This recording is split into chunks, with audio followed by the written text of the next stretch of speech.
만성 피로라는 게 있어요. 우리가 그냥 하루 잠 못 자는 거, 이틀 잠 못 자는 거 말고 만성적인 피로. 이거 뭐라고 할까요? 자도 해결되지 않는 피로. 느껴보셨어요? 힐링센터를 제가 하다 보면 1년에 만성 피로 때문에 오시는 분들이 많이 있어요. 잠 안 자서 피곤한 거 말고 그냥 피곤해지는 거 계속요. 그래서 이 만성 피로는 뭐냐면 대부분 6개월 이상의 피로감이 지속되거나 혹은 잠을 자도 잔 것 같지 않고 몸이 무겁거나 피곤한 기분을 느끼게 하는 경우들을 말합니다. 그렇게 되면 기억력이 저하되기 시작해요. 기억력이 공통을 느끼시죠? 그 다음에 근골격계 통증이 생겨요. 근골격계 쪽에 통증이 생기고 수면장애 동반하는 증상이 이제 6개월 이상 가면서 그 사람의 병명은 만성 피로라고 볼 수 있습니다. 자, 그런데 보통 피로가 1개월까지 가는 이런 피로를 일과성 피로라고 보통 말해요. 학업에 너무 몰두하거나 너무 운동을 많이 하거나 일을 많이 하거나 신경을 많이 쓰거나 1개월 동안 일과성 피로. 1개월에서 6개월이 지속되면 이거는 지속성 피로라고 보통 말해요. 지속성 피로. 그 다음에 6개월 이상 지속되면 그것을 만성 피로라고 하는데 문제는 뭐냐면 이 만성 피로가 한번 오잖아요. 잘 나을까 안 나을까요? 진짜 안 나아요. 잘 안 낫습니다. 만성 피로는 활동을 하게 되면 더 심해지기 때문에 원인을 찾아보고 그것을 해결해 주는 것이 좋습니다. 그래서 우리가 이제 그 원인을 찾아야 되는데 어떤 경우는 활동을 해서 해결되는 부분이 있고 어떤 경우는 쉬어야만 해결되는 부분들이 있습니다. 그런데 제가 한번 여러분들에게 우선 미국 질병통제예방센터에서 정의하는 이 기준을 말씀드리면 임상적으로 평가되거나 설명되지 않은 새로운 피로가 6개월 이상 지속되거나 반복적으로 나타난다. 두 번째는 현재 힘든 일 때문에 현재 오늘 내가 뭔가 삽질을 했어요. 그것 때문에 피로감이 아니에요. 그 피로는 만성 피로가 아니에요. 그 다음에 휴업으로 증상이 호전되지 않아야 만성 피로. 내가 분명히 1개월을 쉬고 뭐 이렇게 2주, 3주 쉬었는데도 갈 때쯤 돼서도 아직도 피곤하신 분, 그러면 진짜 심각한 거예요. 그 다음에 직업이나 교육, 사회, 개인 활동이 만성 피로가 나타나기 전보다 실질적으로 감소해야 돼요.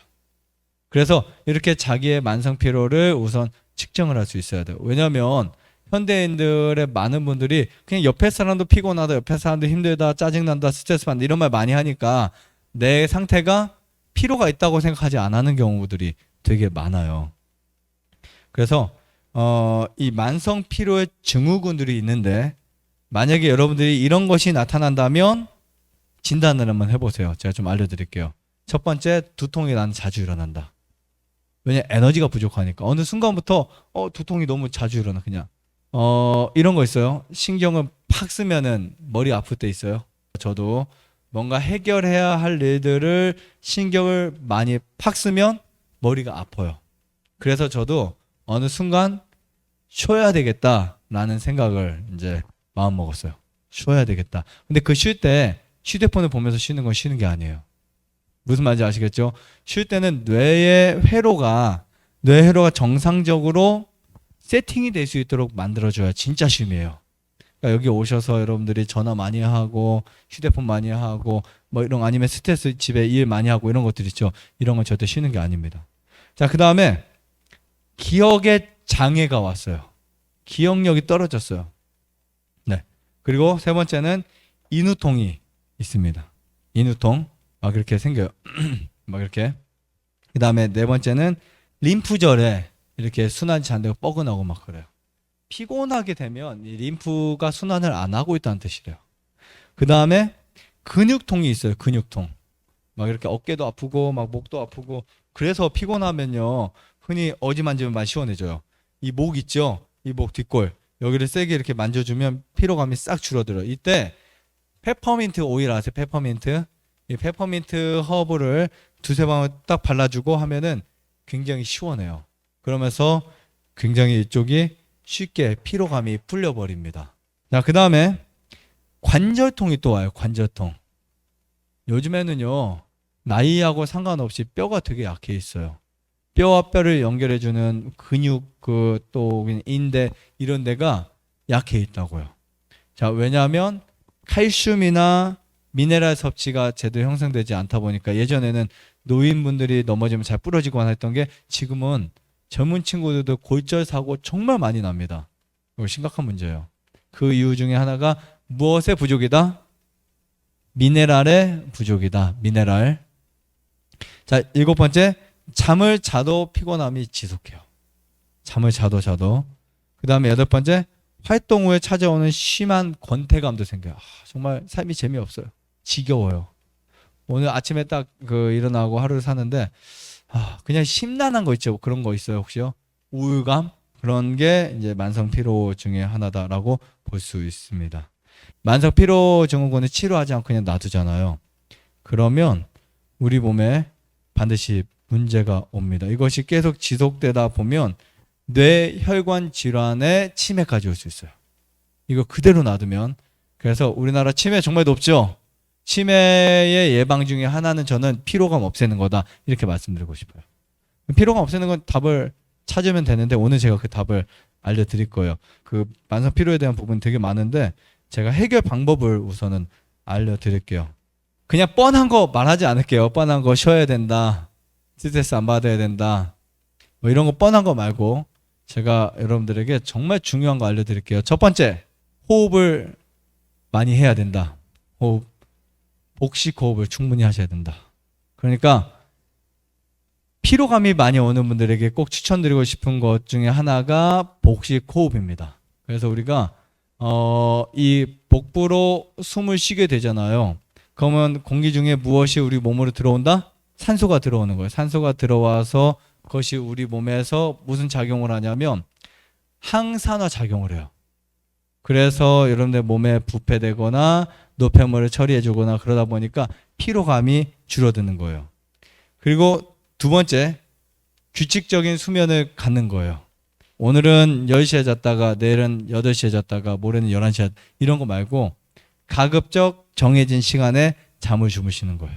그래서 예를 들면 10시에 잔다? 그러면 그 시간 좌우로 10분, 20분은 상관없겠지만 규칙적인 수면은 되게 중요해요. 그래서 우리 몸은요, 리듬을 가지고 있어요. 그 리듬 중에 수면 리듬은 정말 중요합니다. 이 수면 리듬이 깨지잖아요. 그러면 20대에 깨지면 그나마 괜찮은데 50대에 깨졌다 그럼 불면증이 바로 와요. 불면증이. 그래서 이거 지켜주시고요. 그 다음에 세 번째, 야식이나 저녁 식사를 하지 않는다. 내가 만약에 정말 피곤한데 진짜 한 달만 저녁 식사 딱 끊잖아요. 피로감이 싹 사라져요. 얼마 전에도 전화가 왔어요. 원장님 정말 원장님 강의 듣고 제가 야식 딱 끊었는데 피로감 싹 사라졌습니다. 그리고 제가 어제는 저희 할머님 댁 다가오는데 할머님이 그러세요. 이 주변에 그 강의 듣고 몸이 좋아졌다는 말 많이 한다고. 근데 그 중에 가장 많이 좋아지는 게 저녁 식사를 단순하게 줄이는 거래요. 신기하게 저녁만 안 먹는데 저녁만 안 먹는데 몸이 이렇게 좋아졌대요. 그 다음에 또 한 가지, 수분을 충분히 섭취해 준다. 우리가 수분을 여러분 몸에서 좀 남는다라고 생각할 정도로 해주세요. 그러나 혹시 부종이 있는 분들은 8시 이후에 하지 마시고요. 몸이 붓는다는 분들은 8시 안에만 섭취해 주시고, 자, 수분을 충분히 섭취한다. 최소한 이것만 피해 주시면 돼요. 내가 물을 마셨는데 30분 만에 화장실을 가고 싶다가 아닌 정도만 되면 돼요. 그러니까 여러분들이 여기 올라오시면 최소한 1시간 강의를 듣는데 화장실을 자주 갔다 갔다 하시는 분들, 이런 분들은 물을 좀 많이 드시는 것 같고, 네, 아니면 방광이나 신장 쪽이 안 좋아서 자꾸 이제 화장실 가는 경우도 있어요. 아니면 체온이 떨어져서 자주 가시는 분들도 있고요. 아무튼 물을 충분히 마셔줘야 된다. 그래서 물을 충분히 섭취하면 노폐물이 제거되기 때문에, 그리고 그 물을 가지고 우리 몸에서 잘 사용하기 때문에 피로감이 줄어든다. 이거 말씀드리고 싶습니다. 마지막 또 한 가지, 항산화 물질을 많이 섭취해야 된다. 그래서 이런 말이 있대요. 누군가에게 화를 내고 분노를 자제하지 못하고 부부싸움이 일어날 것 같을 때 싸우기 전에 신선한 과일이나 채소를 먹으면 싸움이 잘 안 생긴다. 이게 이제 모르겠어요. 전 안 해봤는데, 화가 나서 뭔가를 하려고 할 때 막 내가 스스로 마음을 잡기 힘들어요. 그럴 때는 그냥 한쪽 가서 야채, 꼭꼭 씹어 먹으면 좋아진다. 물론 뭐 화날 때 음식 먹는 거 좋지 않습니다. 잘 금식하는 거 좋은데 이 말이 왜 나왔냐면 항산화 물질은 활성산소를 떨어뜨릴 수 있어요. 그래서 여러분들이 스트레스 받는 그런 것들이 파이토케미컬이라고 하는 이 색깔인 음식, 빨간색 오늘도 상추 드셨죠? 민들레, 뭐 아니면 쓴바기, 아니면 당근, 오이 뭐 이런 것들, 이런 거를 우리가 섭취하게 되면 그런 것들이 내 몸의 스트레스를 줄어들게 만들 수 있다. 그래서 만성 피로를 줄이게 만들 수 있다. 근데 반대로 인스턴트 식품 많이 먹고 육식을 많이 하거나 혹은 또 술, 담배 많이 먹거나 그러면 피로가 줄어들지 않습니다. 네, 충분히 할 수 있겠죠? 지금 이렇게 이 5가지만 하시면 여러분 스스로 만성 피로를 고칠 수 있다. 한 달 안에 고칠 수 있다고 저는 생각을 해요. 웬만하면 한 달 안에 고칠 수 있다고 생각합니다. 좋아요, 구독, 안내자전 눌러주세요. 눌러주세요.